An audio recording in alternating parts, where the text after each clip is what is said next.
to do what the coaches asked of us, and then, overall, we just played with more energy and effort. And the Indiana Fever have been stuck in one of the most frustrating, confusing, and downright chaotic seasons in recent WNBA memory. And at the heart of it all, generational player Caitlin Clark, who might be facing the biggest challenge of her life, not from opponents on the court, but from the people supposed to be on her side.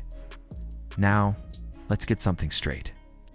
The Indiana Fever haven't exactly been a model of elite coaching, chemistry, or direction. In fact, the entire organization feels like it's being pulled in two completely opposite directions. And that tension came to a boiling point in what's now become a viral, heated confrontation between rookie phenom Caitlin Clark and head coach Stephanie White. Yes, you heard that right. Caitlin and Coach White were seen going back and forth. During halftime, this wasn't just a passionate disagreement. This was a full-on, courtside clash that lit the internet on fire. Multiple fans, including people at the game, confirmed what many had suspected for weeks. The chemistry between Caitlin, Clark, and this coaching staff, especially Stephanie White, is broken. Now let's be blunt. Stephanie White is not the coach for Caitlin Clark. Say it loud. Say it clear. Stephanie White is a bum of a coach. Trash. There's no vision, no discipline, no plan. The only thing consistent is dysfunction. After watching her mishandle one of the greatest young players the league has ever seen, it might be time for Indiana to cut their losses and move on. Because here's the truth. Clark isn't the issue. She's the entire reason people are tuning in. She's the reason seats are filled, merch is selling, and WNBA games are breaking viewership records. This team should be built around her, period. And yet, what do we see? A coach who refuses to give her the ball, teammates who actively ignore her on the court, and a system that doesn't just fail to highlight her strengths, it actually punishes her for trying to lead. Reports say that Caitlin Clark had finally had enough. After being frozen out on multiple possessions, she confronted Coach White during halftime. But this wasn't just venting frustration. Caitlin reportedly told White that players like Kelsey Mitchell needed to sit if they weren't going to pass. That's right. Caitlin Clark told the coach, if they're not going to play team basketball, then take them out.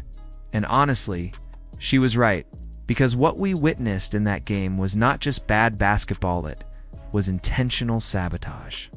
Caitlin was tying her shoe mid-possession, walking back on defense while other players hogged the ball. Natasha Howard literally looked her off in a crucial possession at the end of the third quarter, then wasted the clock. Moments later, she blocked Caitlin at the rim, her own teammate. That's not just bad chemistry, it's personal, Caitlin. Clark's body language said it all. She wasn't being supported. She wasn't being respected. And she sure wasn't being treated like the superstar and leader she is. But despite all that, she kept playing. She kept fighting. Even when her shot wasn't falling, even when she got blocked at the rim twice, she still hustled. Passed, she still led, because that's who she is. That's what leaders do. Let's not forget, Caitlin Clark is the system. When she has the ball in her hands, this team looks completely different. The game slows down for her. She sees the floor like a chessboard. She makes passes no one else in the league would even try. And when the offense actually runs through her, it's electric. You could see it in that third quarter. The game was tight. The energy was off. But once Clark decided to take over, grabbing rebounds, pushing pace, hitting teammates like Aaliyah, Boston and Sophie Cunningham in stride, the entire dynamic shifted.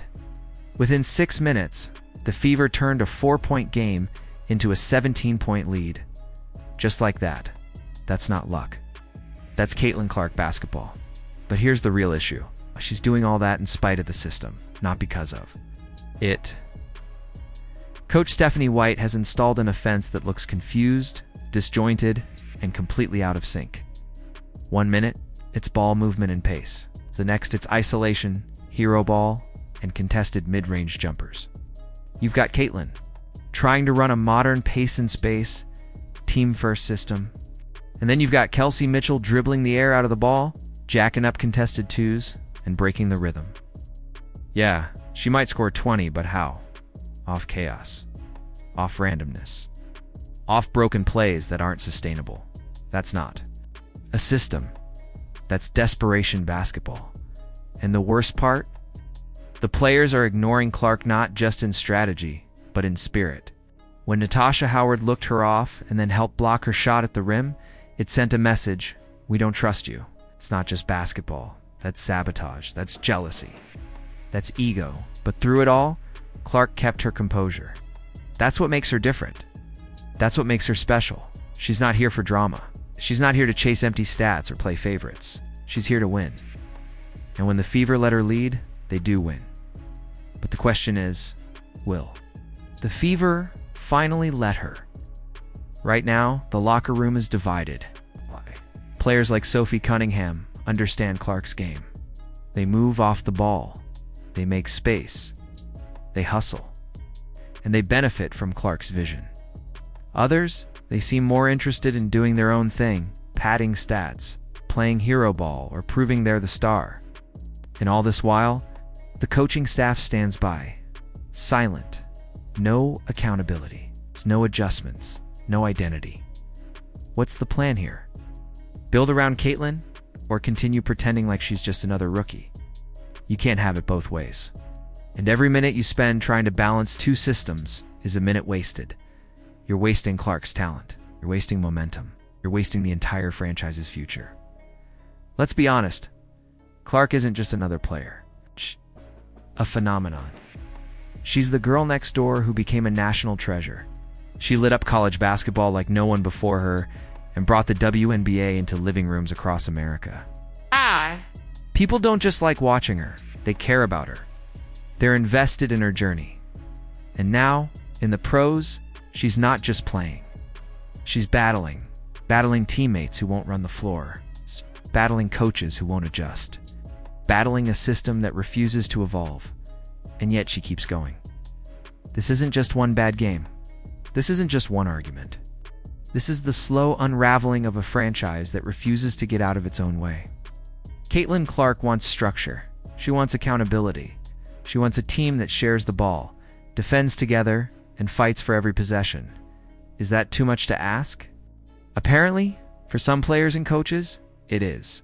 And if the Fever don't act soon, they're not just going to lose games. They're going to lose their identity, their fans, and maybe even their star. Because make no mistake, fans aren't tuning in for the Indiana Fever. They're tuning in for Caitlin Clark. And if the Fever don't wake up and hand her the keys, someone else will. She's not asking for the spotlight. She is the spotlight. She's not demanding to be the system. She is the system. And when she runs the show, good things happen. So let me ask you, how many more games are we going to waste pretending this is a debate? How many more locker room divides, broken plays, and wasted possessions are we going to tolerate? It's time to choose. Follow Caitlin's lead, or keep drowning in dysfunction. And if you're riding with Clark through all of this, drop a 100%.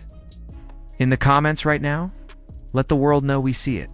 We see the game. We see the leadership. We stand with Caitlin Clark. Because we're not fans of the Indiana Fever, we're fans of greatness. Caitlin Clark is greatness.